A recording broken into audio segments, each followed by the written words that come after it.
Hello. Ansi, thank you so much for the kind words of introduction. Honorable audience, honorable leadership of PBLA and other organizations. The purpose of this panel really is to make sure that our speakers, our panelists shine, that their expertise, approach, ideas, vision, and also advice for others who want to join NATO, that it shines and comes through. So I'm very happy and honored to chair this panel. I think it's a very, very important conversation. And let me just very briefly, Ansis already partly did that, but just very briefly introduce our speakers.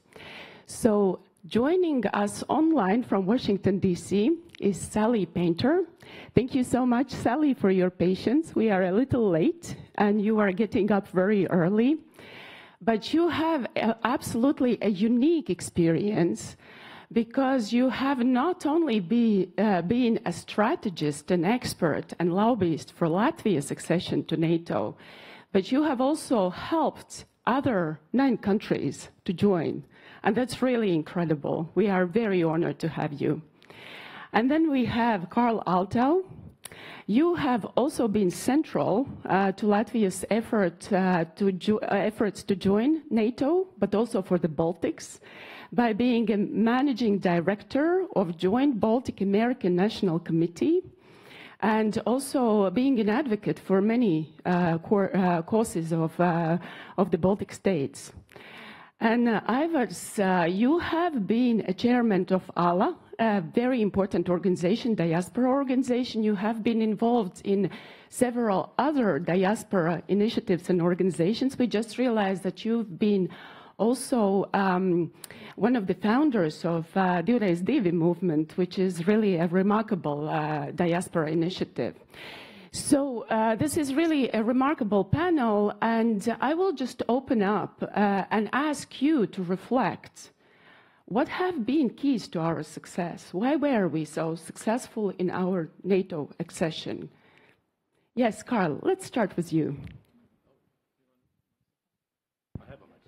So, with a last name beginning with A, I'm used to usually starting, and it's great to be here with my Latvian family. I'm an Estonian. I'm probably the only Estonian in the room, but I feel like I've been adopted by Latvia.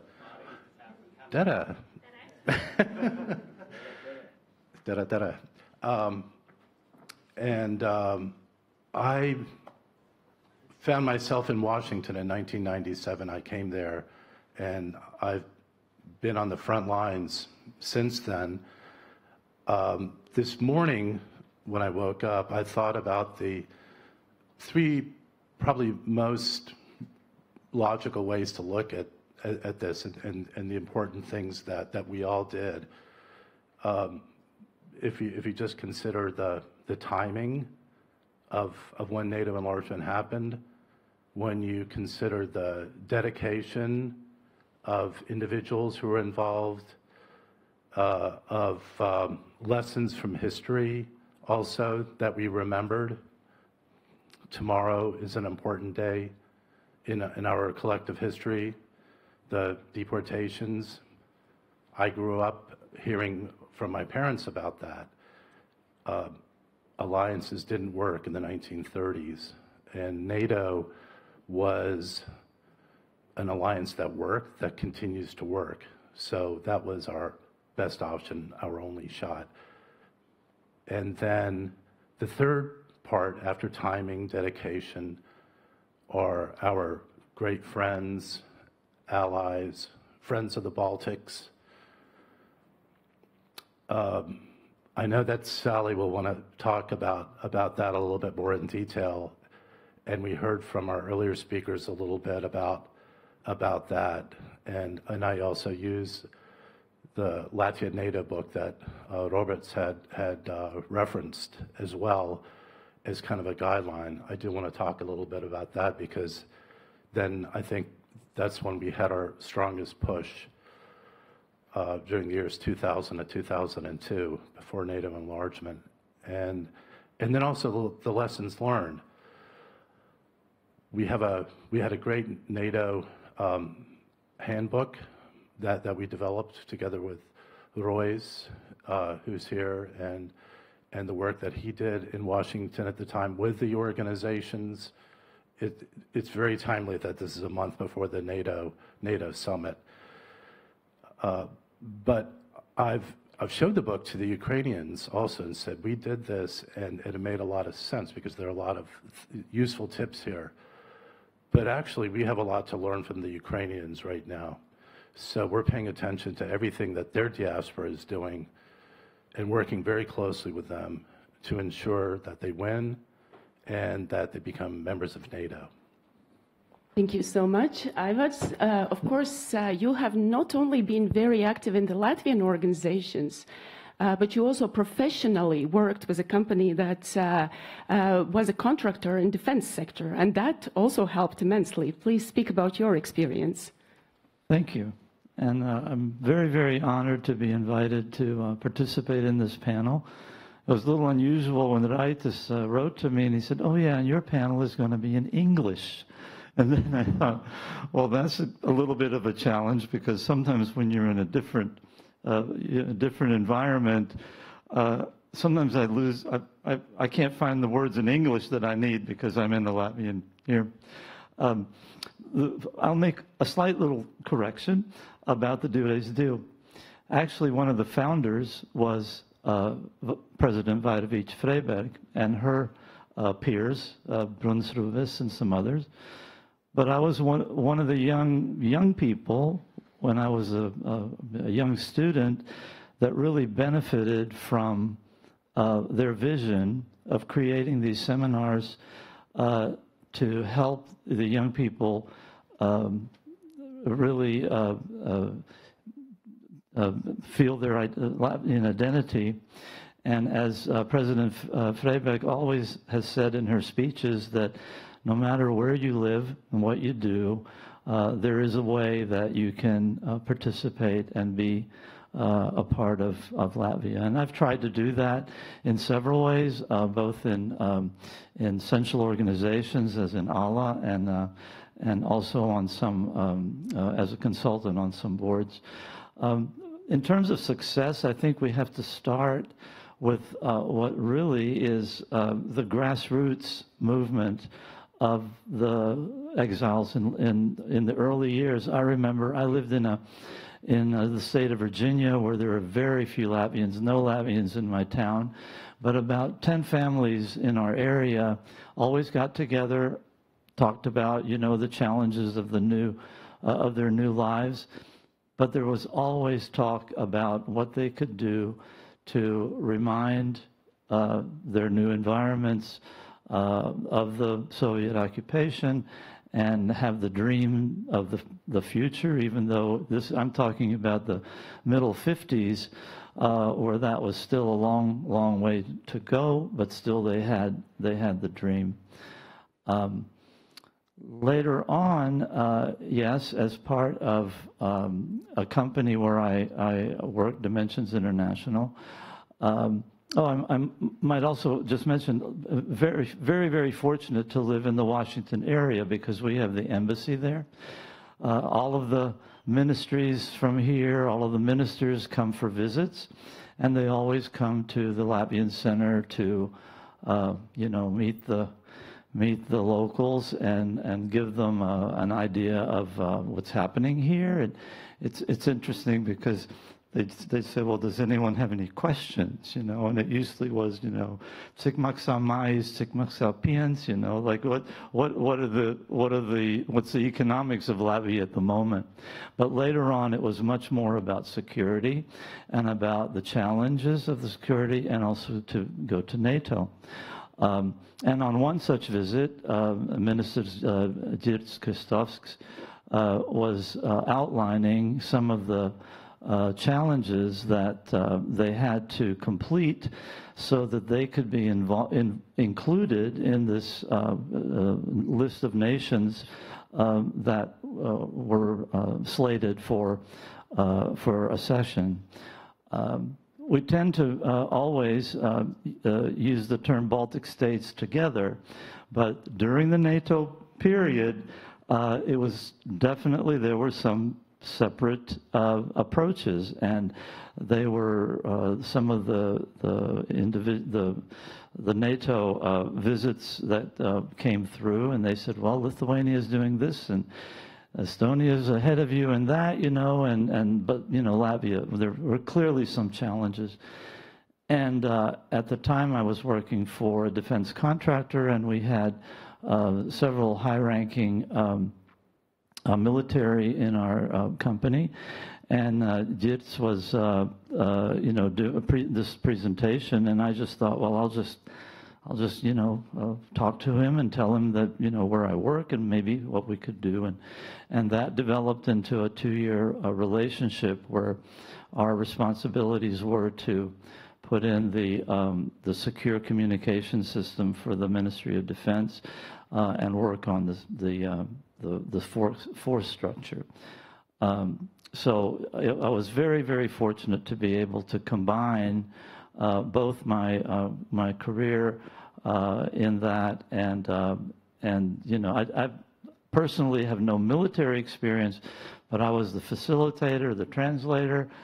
Many times I just would say, well, you know, there's a little bit of a language problem here because, of course, NATO is all French and English, and he says, but you know, it'd be really nice that that this, you know, this stack of 20 PowerPoints, you know, it'd be nice to have that in Latvian also, you know. So I'd be up till 4 in the morning doing the translations, and that was a wonderful memory to have.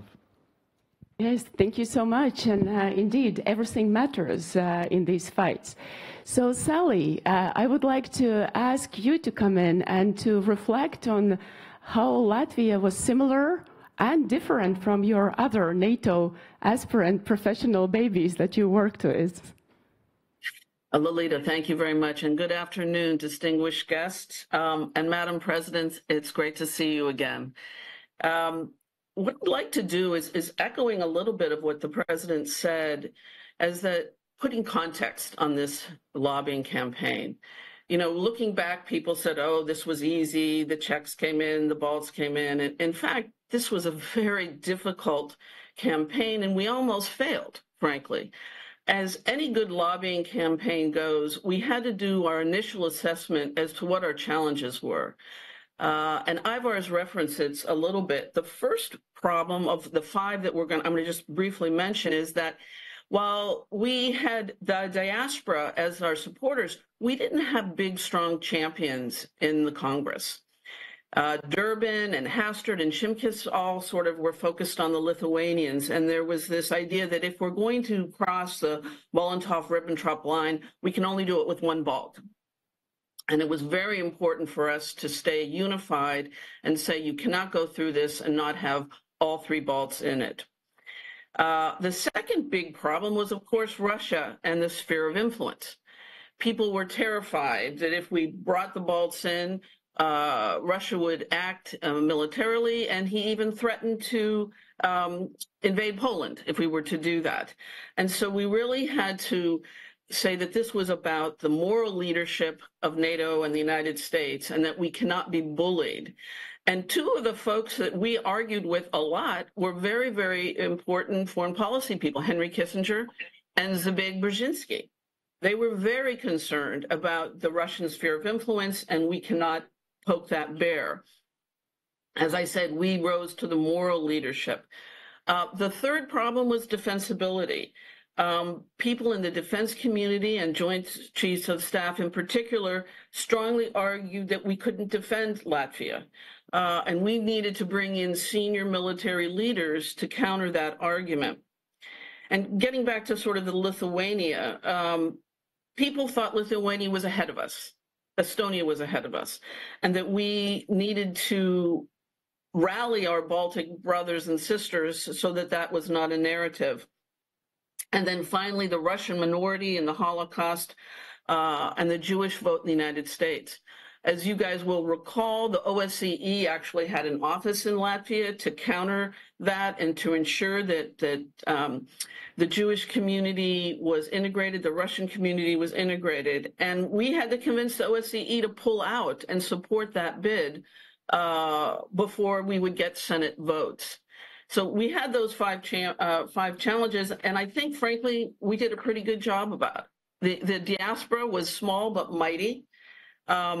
We had the best spokesperson you could possibly have in President Freiberger. I think one of my more memorable days was when she came to visit Washington in the middle of a terrible, terrible snowstorm. And while we had an extensive agenda for her, the city closed down, and instead President Bush invited us over to the White House, and we spent the day with the president, and he fell in love with Vika Freiberger. That was the day that he understood that Latvia was important and that he was going to commit to support Latvia and the Balts for NATO. I also just have to say there were a couple people that were hugely important. Jānis Kukainis was our leader in this, always tough, always demanding, but always fair. The big bang came from Ron Asmus, who has since passed. And the other person who was key in our lobbying strategy was Madeleine Albright, another great woman leader who never forgot about her roots and the importance of bringing the Balts in. I wanted to raise the issues of what we'd learned and what our challenges were, because we now need to be doing this for Ukraine. And we can't allow the narratives of Russia, defensibility, whatever, daunt us. And so I hope that we all can rally and work together with our Ukrainian brothers and sisters, because we need to help them now. We're in, and we got to get them in the club too. So anyway, thank you very much. Thank you so much, Sally. Thank you. I hope you can hear the round of applause that you were getting. And of course, it was hard work. But what you were saying about that snow day in Washington, it just reminded me of one Latvian saying that we sometimes say, Dievs ir Latvietis, God is Latvian. So obviously, someone sent that snowstorm. Thank you so much for these reflections. Gentlemen, do you have anything to add to what Sally just told us? Well, I think I would like to add that the relationship with President Vika Freiberger and George W. Bush was great, because he invited her again to speak to a joint session of Congress a few years later, and that was quite a moment I know some of you were there as well, but it was acknowledgement after the fact of NATO enlargement that the relationship was very good. Well, actually, the speaker must have invited her. I think that's the protocol in the U.S. I thought about also, and I can't say enough about Jānis Kukainis too, because I worked very closely with him, followed his leadership, and the two most memorable moments for me were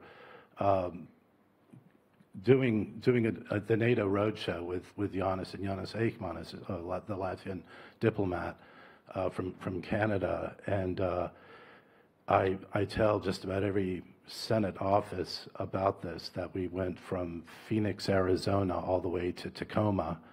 And those of you who know Steve Miller, that's a line in one of his songs. And Jānis was often, almost always, the bad cop. Jānis Kukainis, Jānis Eikmanis was the intellectual good cop, and I was just the man in the middle. But we connected with Baltic communities in most U.S. states, over 25 U.S. states. That particular trip took us from Denver to Phoenix, Los Angeles, San Francisco, Portland, Seattle, and the further we went along the road, the more intense, bigger crowds we had in each of those centers, and the Baltic cooperation was really admirable, I thought. And it is important to get outside of Washington. It's not just in Washington, but the whole country. We certainly look at the map now with regards to Ukraine, and everybody's wondering, who are those Balts in Louisiana? We need to find them. And by the way, I do have boxes of copies of those 26,000 signatures from 2001 still in my office. So if anybody does want to see the names and who signed, and if you're there too, please stop by. Just a final thing, and who would have guessed that Aivars and I grew up, we were practically neighbors, but we didn't know each other. I grew up 25 miles from him in the middle of Virginia, too. We had 5 Estonians in Waynesboro, only 3 Latvians. Yes, I'd like to mention the Washington Work Group, which was a group of military experts. We're very fortunate in Washington. Usually when U.S. military come towards the end of their careers, sometimes they do their final round in the Washington area, and some of them stay there. But in those early years, as Roberts mentioned, Goldschmidts and Krasts and Dambergs, and all of them were very, very significant in keeping this going. And I believe I read in Christoph's book that I think at one time there were like 27 different individuals with military background involved in this Washington Working Group. That developed later into the Baltic Institute, where it was more of a working with the other Baltic countries so that they would align their documents and their structures and all of that. But this working group, they were all totally volunteers. I did have to look for the word for Pashaizliaziks, because I thought, what's the right word in English for that? And it's selflessness, and they did that. It was towards the end, I think, as there were some funds available. They decided that the only way that they really could be effective is to come here and live here and be here for months at a time. And they used to do that in like 3-month rotations. Again, usually retired military, they're in their 40s. They can get lucrative jobs in defense contractors, and many of them pass that up in order to do this. On the other side, the government here would always, of course, try to do things through the American embassy, through the American military, and everything had long timelines. And the Latvian Working Group were able to, oftentimes, to either cut through those or already provide some of the necessary information so that when the American side kicked in, and whether it was funding or whatever, they were ready for that. And I think that's a very important point to bring out the Washington Working Group. Thank you so much. So here we see some really very innovative solutions, and of course we have an explanation for these disappearing to Latvia spouses that were mentioned by our president in his introductory speech. But Sally, I would like to turn over to you now and actually ask about this concept of poking the bear that you mentioned, not provoking Russia. That is definitely a dimension that is important for Ukraine's NATO accession, as you mentioned. But also, in the beginning of 2000s, when Latvia was trying to join NATO, there was also a certain oblivion or naivete, or this end of history feeling, where many people in Europe felt that nothing bad can happen. And basically, very interestingly, I just recently listened to an interview with the current Finnish president, Alexander Stubb, and he actually admitted that he has been incredibly naive. Still in 2018, he called Russia's foreign minister Lavrov a good expert and a good foreign minister, quite incredible. So this background of naivete and believing that the Cold War is over and Russia will most likely, through its economic ties to the West, will become a democratic country. You had to struggle with this too. How do you feel? Where did that determination on behalf of Latvia, that wisdom that Russia cannot be trusted, where did it come from? Thank you. Well, good question. I think, I think the Latvians always knew that the Russians couldn't be trusted, and sometimes we just weren't listening. The most important lesson for me was that we knew we had a window in time to get as many countries into NATO as possible before Putin and Russia would become strong. And so what I really want people to think about is what's the lessons learned? It's not that we poked the bear and caused the Russians to invade. I fundamentally believe if we hadn't brought the Balts in, it would have been Estonia or Latvia. It would not have been Ukraine. And so the lessons learned as we were doing the right thing, I'm sorry that some people were naive, but there were many, many of us in Washington and in Europe who knew exactly where the Russians were going. And so I think we've got to stick by our Ukrainian brothers, and we cannot allow them to Russians to bully us. But the lessons learned was we should have probably given map to Ukraine and Georgia, or we wouldn't have had the invasion of Georgia 3 months after the Bucharest summit, and then the invasion of Ukraine. We need to stay strong because that's the only thing that Putin understands.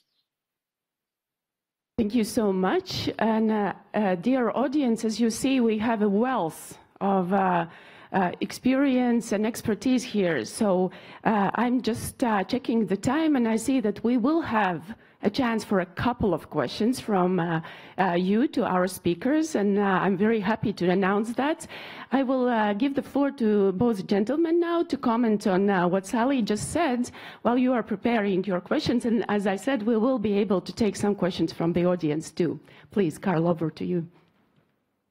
Well, I totally agree with Sally, and sometimes it took reminding, even though we grew up, or I grew up as an Estonian American, and I'd heard from my parents, my grandparents, about the history and read about it and took a great interest in it. Came to Europe to study in the 1980s. I think it was the leadership and dedication of many of the people who saw through the smoke in Congress, from Senator Richard Lugar to John McCain, Richard Durbin, others. Also with the U.S. Committee on NATO, Ron Asmus, Bruce Jackson, Dan Fried, the godfather of NATO enlargement, and they would remind us that that there is an opportunity, there is a role. We should not we should not back off and have to move forward. And I think that was inspiration to the communities as well. So. I think you mentioned in one of our preparatory conversations 9/11. Did it play a role? Yes, it did. Well, the signatures in the first place, the petition, which took over a year to gather these. This is really before the internet, so we had to stage places where people could sign, tables in front of grocery stores and shopping centers and community centers and so on. We delivered the petitions to the White House on September 10th, 2001, so the day before 9/11, and had a reception in Congress, in the Senate that evening, where President Adamkus from Lithuania was present, and many of the senators I just mentioned came too, and the feeling was really good that we were moving forward. There were positive steps taken. Even Dan Fried, when he saw the piles of signatures on the table in front of him, shook his head and said, "This is good. This is good." And we believed it then, that it was good, and it was something necessary that we had to do collectively. Of course, the next day, everything turned upside down. I had guests from Chicago, Lithuanians, who were staying with me who had to stay for 3 days because they couldn't catch a flight back to Chicago. They couldn't rent a car back to Chicago. So always take a toothbrush if you're traveling. Never forget. Especially if you are an advocate for an important cause. Exactly. So oh, sorry, go ahead, Sally. No, I agree with you 100%. I think the biggest issue was with September 11th, all of a sudden, the Bush administration said that it's much better to have Romania and Bulgaria in the alliance. They may not be as ready as we would have hoped, but bringing them in and having the security and the intelligence and working together is what NATO needed to survive. And so I think that was seminal. The Balts, I felt at that moment, were in pretty good shape. But to get Romania and Bulgaria over the line, I think September 11th played a very big role. Thank you. Thank you for this very important comment. Aivars? Well, I guess I want to mention one thing about when Latvia became part of NATO. We were coming here for about 2 years with the various projects that we were assigned, and we were also hoping that that would follow. That would follow after NATO. We were wanting to be involved with the coastal surveillance system and some other things, and we had sort of a sense that we're in, and we're now okay. And everybody would always mention the Article 5 and, we'll be taken care of type of idea. But I sense that there's a turn in that now because of what's happened over the last 2 years. And the young people that maybe we'll hear about this more in the panel with the young people, but I'm sensing that because of the involvement of the Zemesards and the military and the training, that there is a sense that we need to be aware and prepared. And this happened also after 9/11. We started to figure out, okay, how do we, prepare if anything happens? Because of course we never knew that something that major would ever happen in New York City, downtown New York City. So I think there's some change in that attitude here, which I think is very, very positive. Thank you so much. And Aivars, you mentioned something that is very important to see this evolution and ability to follow the times also on behalf of the diaspora organizations. Because in our preparatory conversation, you actually mentioned that at some point there was a feeling that, okay, we have regained the independence, so let's all just resort to our own private affairs. But that wasn't the case. So please talk about that. I think in terms of the organizations, of course, from the 50s and the 60s and all of those decades, the main focus of any organization was to, seek freedom for Latvia. And after it happened, again, like I said, what happened with getting into NATO, it was the same thing in 1991. All of a sudden, what is our organization role? And it took a little while to get to that. For starters, I think I remember that particularly PBLA were offering financial support for all kinds of projects throughout the country. You could develop a project, get funding, and all of that, and that was good for the time being. And then I think as it developed further, I think the diaspora Latvians found their way to be involved, whether it was in culture or in education or in business or in all of those areas. And it took a while to not get this idea that the diaspora Latvians are coming over here to tell you what to do because we know how to do it, and then they leave. And once you got over that if you are going to do something here, you have to make a commitment and you have to involve them. You have to teach more than just talk. Or, I think that really did make a difference. And I think now we see in all of our organizations that they have found a way to, have a good working relationship with the organizations here. Thank you so much. So a long-term engagement, commitment and strategy. And just a very brief question, Sally, to you about this culture of volunteering that was very typical to Latvian diaspora organizations. How did it feel for you as an expert, strategist, professional to come into this culture of general volunteering that Latvian diaspora had been practicing for practical and also for love of Latvia reasons? So I think, I'm so proud of the work we did together. The Latvians always came to the rescue when it was necessary, always did what was needed.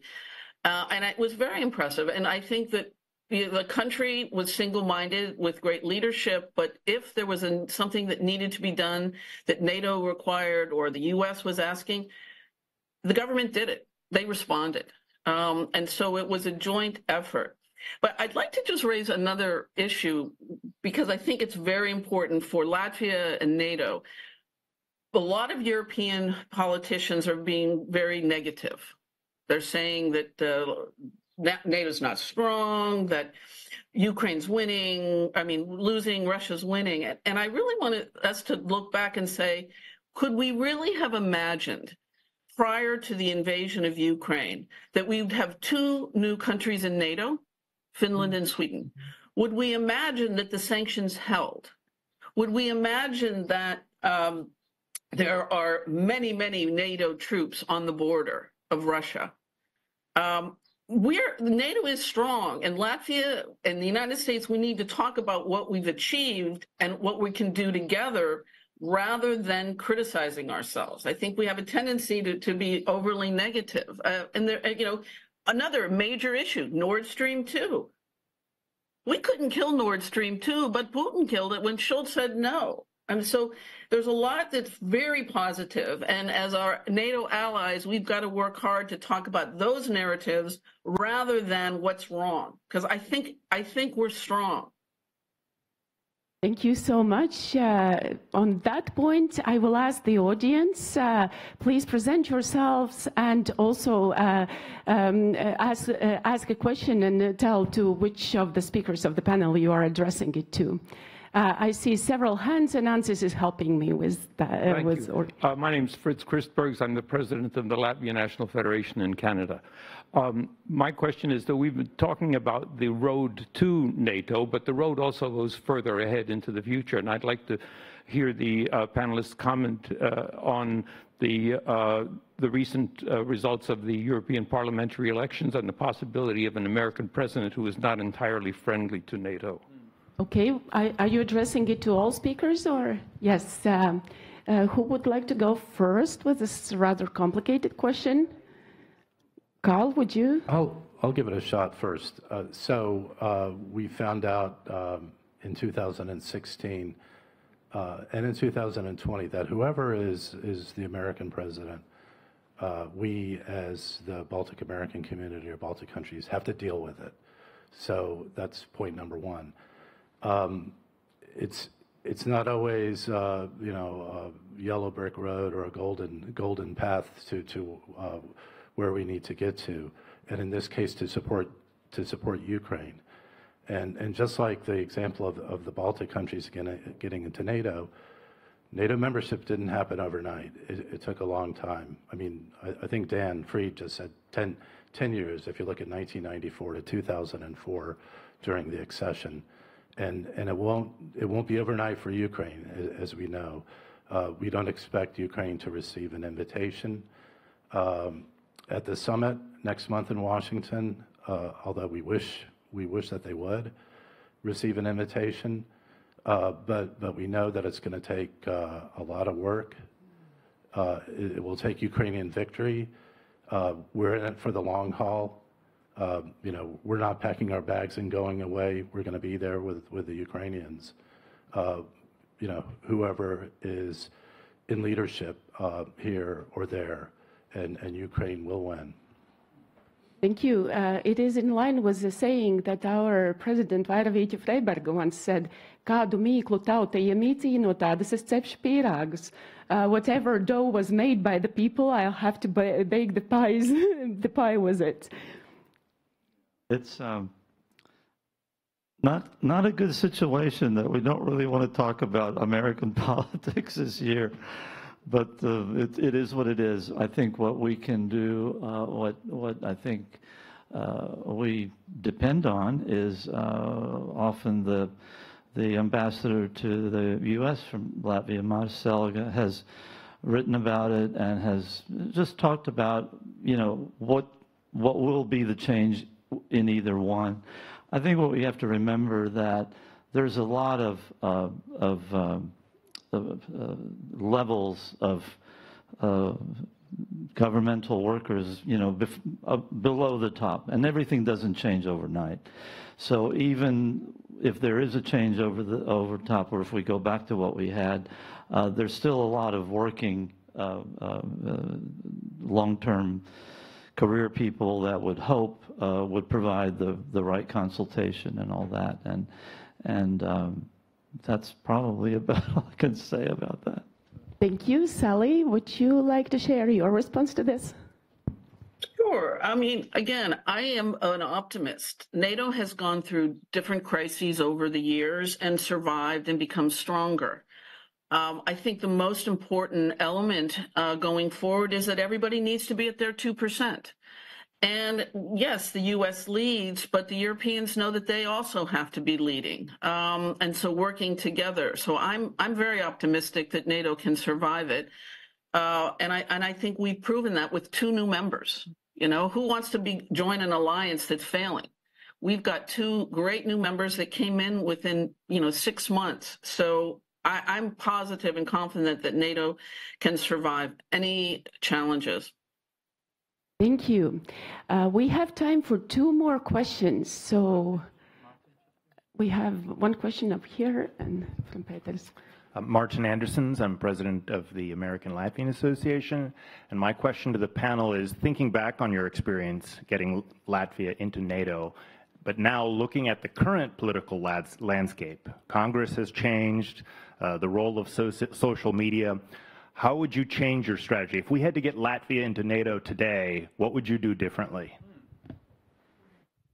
Are you addressing this question to the whole panel? Sally, why don't we start with you probably this time? That's an interesting question. I think the nuts and bolts of a strong lobbying strategy doesn't change. You need to identify your weaknesses, which we did, and you need to buttress them with advocates and champions. So I'm not sure that the social media element changes much, other than we would probably have a social media component to it. But in the end, it's a grass tops vote to enlarge an alliance, and we would have to focus still on Congress. And I would say to you, the majority, both Democrat and Republicans in both the Senate and the House, are very strong NATO supporters. We have a small contingent of people that are not internationalists and don't necessarily care about our security, but rather power. So I think the building blocks are there. You know, the diaspora was hugely important, and they met with Congress, and they did the letters. They did everything they needed to do, and that still is the nuts and bolts of a strong lobbying campaign. Thank you. Aivars, would you like to speak? I agree, and I think those are very, very good points. I think the main difference would be truly the communication, because even we're talking about 20 years ago, as Roberts mentioned, you know, the internet was just coming into being, but in terms of resources and communication, all of that is now at our fingertips, and it certainly would make things a lot easier. But very good point, Sally. Yeah, I think I'd just like to accentuate the role of Congress again. We're in a better position, I think, today with friends of the Baltics in the U.S. Congress. As a case in point, the Baltic caucuses in the House and the Senate were formed in 1997, and they've grown. They grew a lot before the Baltics got into NATO, and then they waned. They decreased quite a bit, and today they're at their highest numbers ever. And I think that probably has to do with Ukraine also, but also that many more members of Congress and their staffs are visiting the Baltic countries right now. I mean, when I go up to the Hill, it seems like every third member office has a member, a representative or a senator who has visited the Baltics, or a staff member who has visited the Baltics. So we're not talking about, you know, we're representing the Baltic community, not the Balkan community, but about what life in Narva is like, or the visit to the bases in Latvia or Lithuania.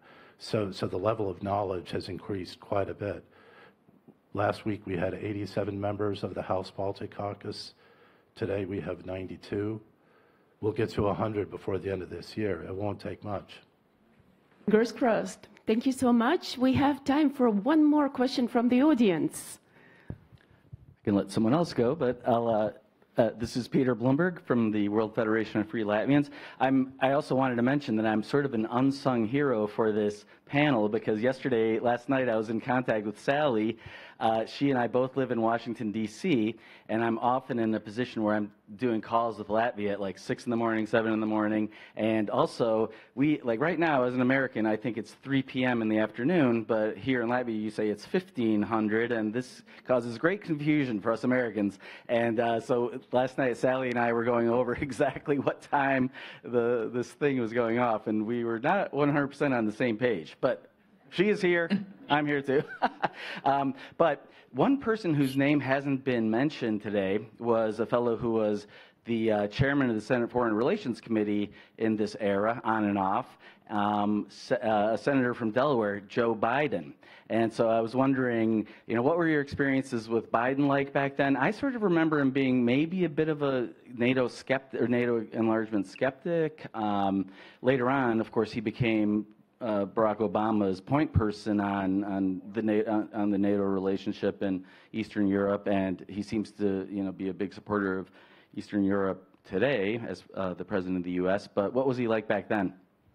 Thank you. Important question. Who would like to go first? Sally, would you maybe? And I worked, you know, his foreign policy person was Tony Blinken. So Tony was instrumental in getting the president or the senator at the time behind enlargement for the Baltics. You know, Peter, I think you make a very interesting point. If I were to say where the senator was, now president, because he had been on the Foreign Relations Committee for so long, and he had worked with the Russians, and he had been a part of the NATO-Russian Founding Act, he knew Putin from a different time, and I think was hopeful that we could get along better. And so I think he gave the Russians more latitude that I think in retrospect he regrets. But it was respect for Russia over the years. And I think that those experiences influenced his policy. But in the end, he was 100% for the Big Bang. I remember I went to the hearing where Andrejs Plakans testified to Congress, and I think Senator Biden was chairman of the Foreign Relations Committee then. And he asked Professor Plakans some tough questions. So it was kind of like tough love. But you know, those answers have been, or those questions have been brought up in the past, and they've been answered. Like Sally had said, that Latvia obviously did its due diligence. But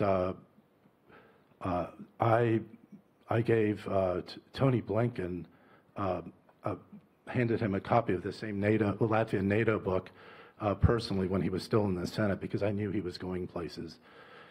And Mike Holtzel also, who worked with Senator Biden at the time, who was very knowledgeable about the history, being a historian.